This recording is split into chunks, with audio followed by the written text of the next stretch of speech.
За энэ өдрөнд зохиогдож байгаа. За энэ өдрийг тохиолдуулаад жил бүр уламжлан болгон доторыг хэн сайн мэдвэ тэмцээн уралдааны зохион байгуулдаг. За энэ жилийн тэмцээнийг Нарантуул олон улсын худалдааны төлөөр зохион байгуулж байгаа. За ингээд илүү дэлгэрэнгүй мэдээлэл хүргэхээр за нийслэлийн Баянзүрх дүүргийн татварын хэлтсийн холбогд хаалтны үнэтэй уулзъя.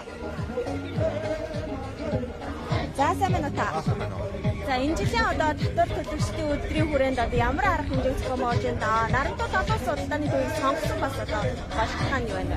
За энэ Нарантуулыг сонгосон шалтгаан нэг бол нэмэлт театрын хувьд хэрэгжээд одоо 2 жил гарсан болсон байна. За тэгээ хамгийн их тулгамдж байгаа асуудал нь Нарантуул байна. Одоо яагаад гэхээр нийслэл дүүрэг хөдөө орон нутгийн бизнес эрхлэлтэй аж ахуйн иргэдүүд бол эндээс бараа материалаа авдаг. Тэгээ баримт олохгүй наа гэсэн асуудал үүснэ. За энэ дээр болохоор оюутнуудтай хамтраад өдөртөг зохиолж байгаа. Мөн 5 сарын 10-нд татварын албад өөрсдөө бас өдөртөг зохион байгуулсан. За гэхдээ яг Нарантуулын бизнес эрхлэлтэй хүмүүс бүгдөө баримт олохгүй олгож байгаа хүмүүс маш их байна.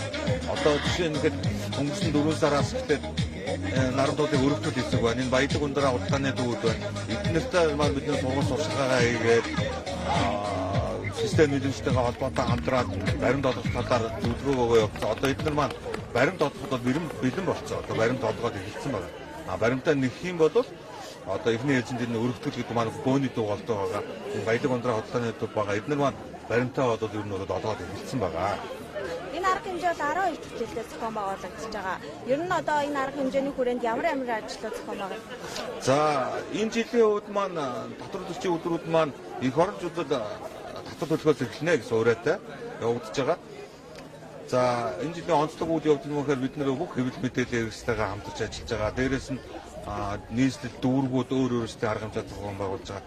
Манай Баянзүрх дүүргүүд бол энэ оюутнуудын тэнцвэрийн сургалтууд бүх ерөнхий боловсрол одоо татвар төлөгч ирээдүйн татвар төлөгч гэдгээр ерөнхий боловсролын бүх сургуулиудаа энэ хичээлдээ оролцсон.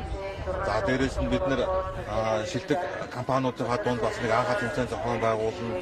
Дээрээс нь скул полиц гэдэг нэг 10 жилийн сургуулийн хүүхдүүд зам дээр зогсдог. Тэрэн дээр бас манай Баянзүрх дүүргийн байцаагч нар маань скул полицийн оронд манай байцаагч нар маань зогсож нөгөө цагт баримтаа авна уу гэсэн сурчлагаа хийгээд ингээд зогсох гэх ажлууд хийж байгаа. Энэ ажил маань одоо энэ 7 хоногийн 5 дахь өдөр бол дуусна.